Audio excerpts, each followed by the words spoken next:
Gas नहीं जल रही है। लगता है शायद खत्म हो गई है।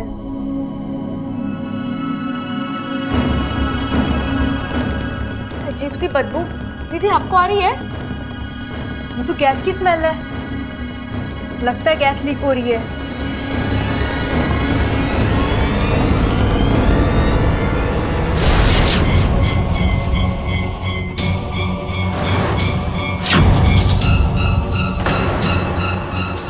गैस लीक हुई नहीं है, की गई है। क्या? कुछ नहीं दीदी, आप सिलेंडर बंद कीजिए, मैं दरवाजा खोलाती हूँ। दीदी आप चलिए बाहर, हम सबको कहते हैं फिलहाल रसोई में ना आए, बदबू थोड़ी कम हो जाएगी फिर हम देखेंगे, ठीक है? आप चलिए।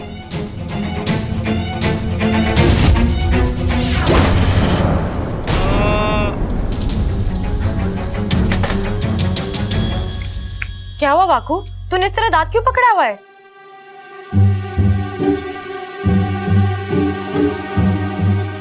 अच्छा, तो मतलब सिलेंडर तूने लीक किया था? हाँ, ममता दीदी को बचाने के लिए। मैंने सोचा सिलेंडर में गैस नहीं होगी तो चूल्हा भी नहीं जलेगा। चूल्हा क्या, पूरा घर जल जाता बेवकूफ। लीक होने की वजह से गैस पूरी रसोई में फैल गई थी। अगर ममता दीदी के हाथ से गैस जल जाता तो? ये तो मैंने सोचा ही नहीं। कभी कभार अपना दिमाग इस्तेमाल कर लिया कर वाकू। अगली बार पक्का।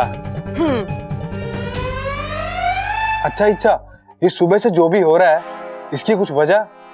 देख, मैं दावे के साथ तो नहीं कह सकती, लेकिन मुझे शक हो रहा है कि ये सब कुछ कोई जानबूझकर कर रहा है। शायद वो बाज। बाज? हाँ, जब मैं ममता दीदी के साथ रसोई में थी तो मुझे एक अजीब सी आवाज सुनाई दी, और जब मैंने खिड़की के बाहर देखा तो एक बड़ा सा बाज दिखाई दिया, चलते हुए पंखों वाला बाज। ऐसा कभी होता है क्या? इच्छा, मुझे लगता है तुम्हें भी इंसानों की तरह चश्मा लगवा लेना चाहिए। इच्छाधारी से चश्माधारी बन जाओ। नागिस्तान की पहली चश्माधारी नागिन। अच्छा, तू ना।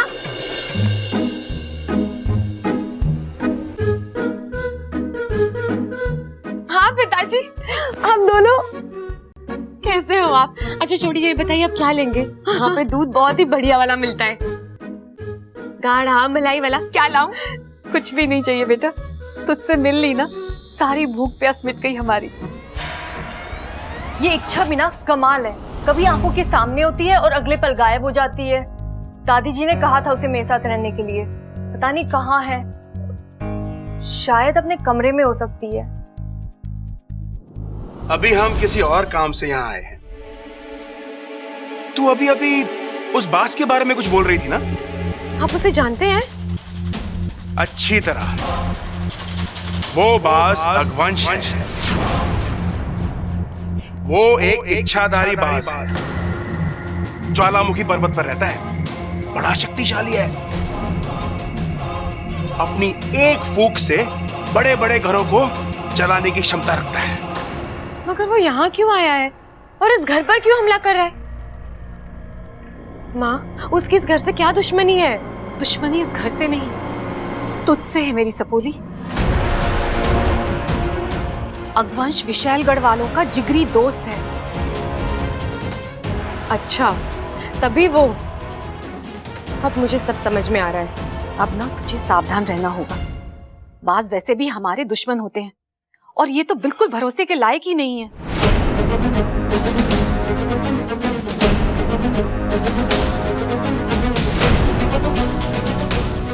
बेटा, इस घर के लोग बहुत ही भोले हैं।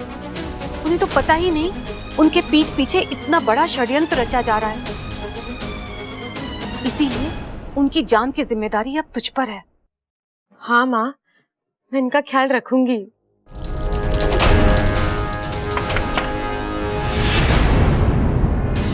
माँ, कोई आया है, आप लोग जाइए।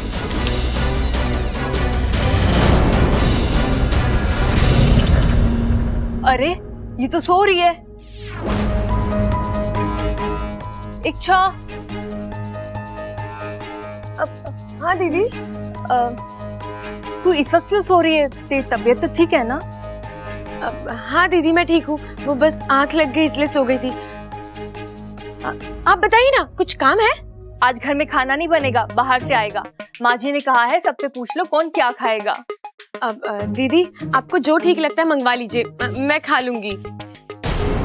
तू जल्दी से आ जा। हाँ जी।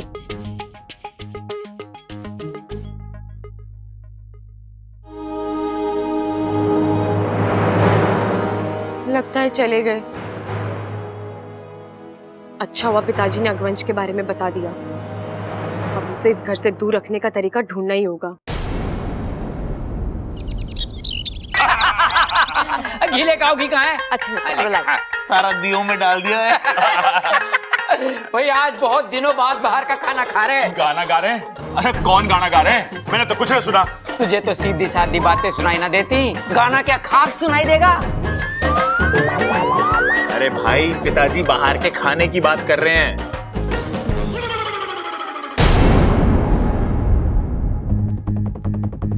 बबल जी, मैं कुछ मदद कर दूं? नहीं, मैं खा लूंगा।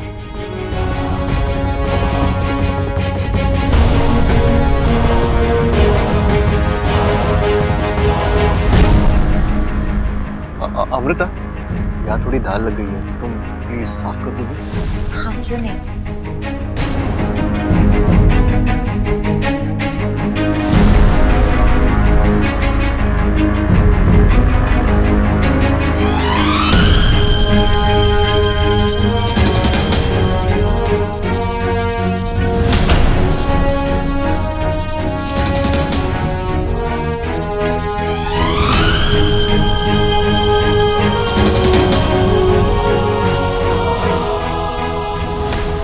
Thank you.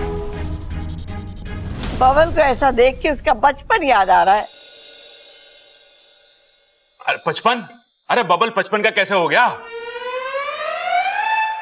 अभी तो उसने 25 भी पूरे ना करे, आपने उसे 55 का बना दिया। अरे भाई वो दादी है दादी, जिसने हमारे बाप को जन्म दिया वो बब्बल को 55 का ना बना सकती? हाँ छोटे, ये तो मैंने सोचा ही ना, लेकिन अगर बबल 55 का हो गया तो हम तो उसके छोटे भाई हो गए।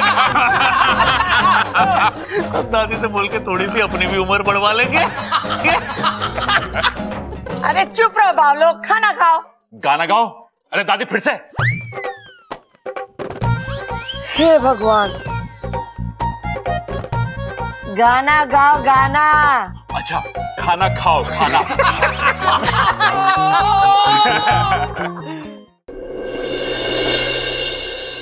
ममता, तू क्यों खाना नहीं खा रही है? नहीं दादी जी, मुझे नहीं खाना। क्यों? आज मेरे हाथों से खाना बनना था, वो तो बन नहीं पाया। ऊपर से आपको ये बाहर का खाना खाना पड़ रहा है। लो बताओ, इसमें तेरी क्या गलती है? अब अगर घर में गैस ना खत्म हुई होती तो तू खाना बना ही लेती ना। चल खा। मैं कुछ कहूँ? बोल छोरी, क्या कहना है? दादी, हम सब सुबह से देख रहे हैं, जब जब हम में से कोई आग के पास आया है, कोई ना कोई हादसा हुआ है। हे भगवान, फिर वही बात। अरे अभी तो तुझे दिखाया था ना मोमबत्ती जला के। हाँ दादी, पर फिर भी मुझे कुछ सही नहीं लग रहा। दादी, आप ही कहती है ना कि हमें हमेशा हमारे दिल की सुननी चाहिए, और हमारा दिल कभी हमें गलत सलाह नहीं देता, तो मैं भी वही कर रही हूँ। दादी, मुझे तो लगता है कि अग्निदेव हमसे नाराज है। शायद हमसे कोई गलती हुई है। छोरी, क्या कहना चाहती है तू? मेरी ममता की वजह से अग्निदेव नाराज है? हाँ, ना प्रबल भैया, आप। अरे ना ना, कुछ ना सुनना मुझे। कितनी भक्ति और श्रद्धा के साथ उसने दिया जलाया था, अग्निदेव नाराज कैसे हो सके? प्रबल भैया, आप मुझे गलत समझ रहे हैं। प्रबल भैया, आपकी बात एकदम सही है। अच्छा, मुझे समझ में नहीं आता तुम्हारे दिमाग में ये उल्टी सीधे ख्याल आते कहाँ से हैं? हाँ जी, किसी स्थिति में ऐसी पिछड़ी हुई बातें। सदियां बदली अमृता, लेकिन इंसान और भगवान आज भी वही है। दादी, मुझे तो लगता है हमें कम से कम 2 दिन और आग से दूर रहना चाहिए। दादी अगर इच्छा कह रही है तो सही हो। पप्पू, तू बीच में मत बोल। जो फैसला करना है दादी करेगी। देखिए, मैं तो उन बातों पर विश्वास नहीं करता, लेकिन अगर दादी को सही लगता है तो ठीक है, मैं देखती हूँ मुझे क्या करना है। छोरी, तू चल मेरे साथ। इधर आ तो। सुनो, मुझे आप सबसे एक जरूरी बात करनी है। क्या? एक बात अभी तक मेरी समझ में नहीं आई कि वो आग लगी तो लगी कैसे और बुझी तो बुझी कैसे।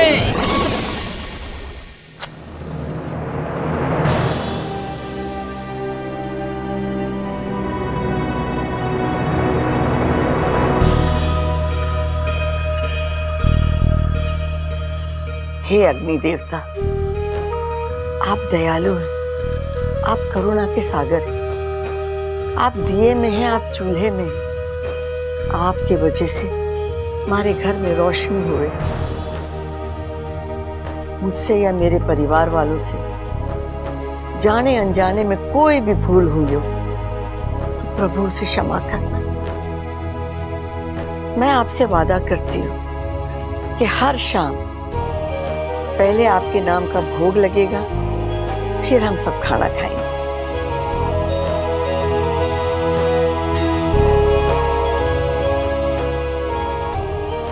देख लिया छोरी, मैंने तेरे सामने अग्नि देवता के आगे हाथ जोड़कर माफी मांगी, तेरी तसल्ली के लिए। अब कुछ बुरा ना होगा, सब अच्छा ही अच्छा होगा। चल तू भी हाथ जोड़ ले। दादी, आपको कैसे समझाऊं, ये कहानी ही कुछ और है। दादी, अब आप जाइए, थोड़ा आराम कर लीजिए। आराम आराम कहाँ छोरी, घना काम पड़ा है। और वैसे भी मुझे दोपहर में कभी नींद ना आवे। हाँ।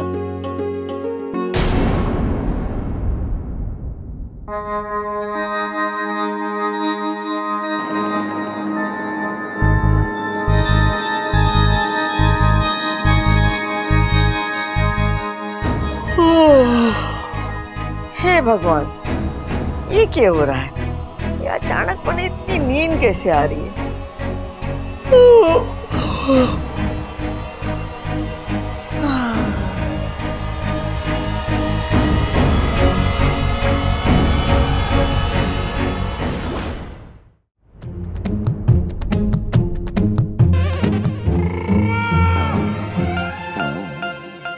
माँ इच्छा को लेकर गई और अभी तक वापस न आई। आखिर बात है तो है क्या? खड़क, इच्छा सही कह रही है। अरे हाँ दादी, ये तो मैं पहले से ही जानता हूँ। इच्छा हमेशा सही कहती है। लेकिन दादी, इच्छा ने कहा क्या था? यही कि अग्नि देवता हम सबसे नाराज हैं। आज उन्होंने हमारी पूजा ना स्वीकार की, अब हमें रोज उनकी पूजा अर्चना करके उन्हें मनाना पड़ेगा, भोग चढ़ाना पड़ेगा। खड़क, आज तू बाजार जाके अग्नि देवता की प्रतिमा ले आ। और हाँ, आज से 2 दिन तक इस घर में कोई माचिस की तीली भी ना जलावेगा। लेकिन दादी, ये तो अंधविश्वास है ना? अगर इससे हमारा परिवार सुरक्षित रहता है तो मुझे ये अंधविश्वास भी मंजूर है।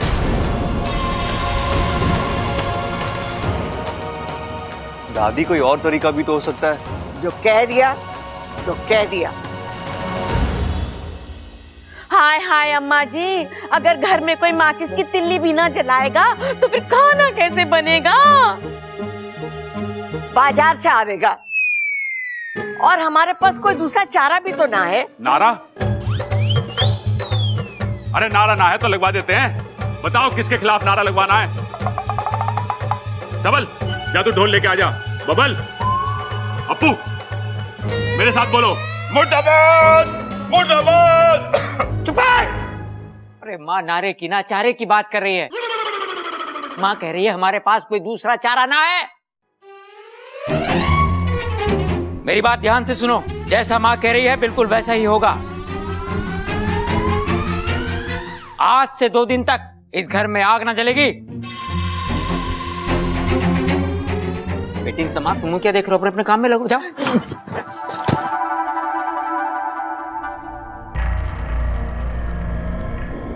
दादी, मुझे माफ करना। इस घर को बचाने के लिए मुझे आपका रूप लेना पड़ा।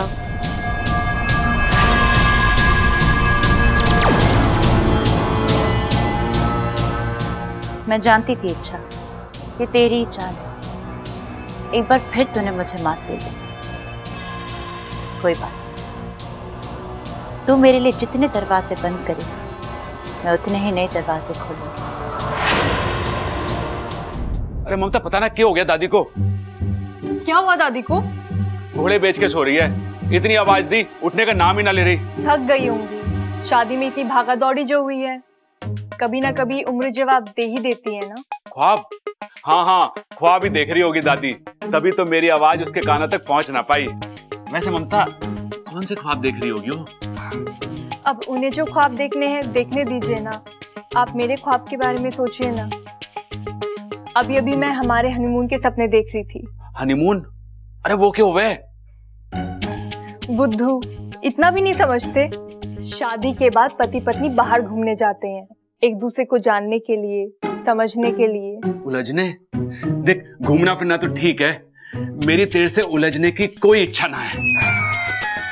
मैं उलझने की नहीं, समझने की बात कर रही हूँ। बताइए ना, हम कहाँ घूमने जा रहे हैं? अभी चलते हैं। रोहतक के कौन से अखाड़े में चलना है बता। अखाड़े में? नहीं, किसी ठंडी जगह पर चलते हैं, जहाँ पर मैं, आप और ठंड, इनके अलावा कोई और ना हो। समझ गया पगली, मैं जाके बात करके आता हूँ। हम लोग हनीमून पर जरूर जाएंगे। हाँ।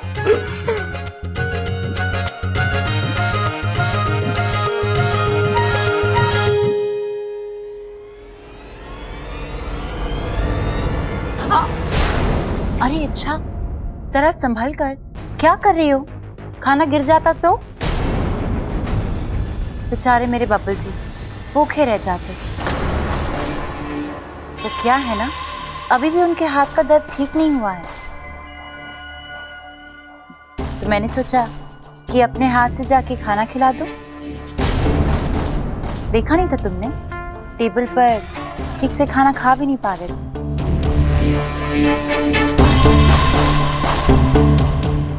अच्छी सोच है। ऐसे भी जब इंसान बीमार पड़ता है ना, तो उसे ऐसे किसी इंसान की जरूरत होती ही है जो उसका एक माँ की तरह ख्याल रखे। ओहो, अब मैं समझी कि बब्बल जी तुमसे अक्सर इतना नाराज क्यों रहते हैं। अच्छा, तुम्हें तो रिश्तों की समझ है ही नहीं। कौन किसके साथ किस रिश्ते से रह रहा है। अमृता, मुझे इन बातों से फर्क ही नहीं पड़ता। अच्छा, तुमने वो कहानी सुनी है लोमड़ी की? बेचारी अंगूर तक पहुंच नहीं पाई और कहने लगी कि अंगूर खट्टे हैं। शुक्र मनाओ कि उसने कोशिश आधे में छोड़ दी, वरना अंगूर को छूना तो दूर, तुम उसे देख भी नहीं पाती। इतना विश्वास है अपने आप पर? वो क्या है ना, मेरा नाम ही इच्छा है। अगर मैं चाहूँ तो अपनी हर इच्छा चुटकियों में पूरी कर सकती हूँ, लेकिन मेरी कुछ मजबूरियां हैं। जो मजबूरियां हैं या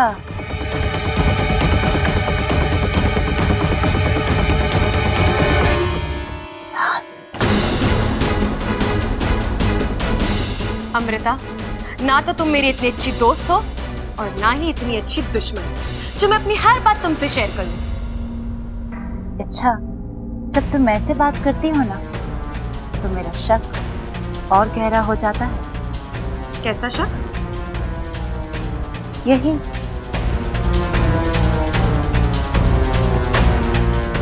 जो तुम दिखती हो वो तुम हो नहीं। अमृता, तुम यहाँ क्यों खड़ी हो? किसी बिल्ली ने रास्ता काट लिया क्या? कुछ ऐसा ही समझ लो। अरे तुम खाना लाई? मुझे बहुत भूख लगी है, अंदर चलो। और वैसे भी वक्त और जज्बात वही इन्वेस्ट करने चाहिए जहाँ फायदे। सही कह रहे हो। बहुत ठेस लगने के बाद अकल आई है अमृता। जो बोलूंगा सही बोलूंगा।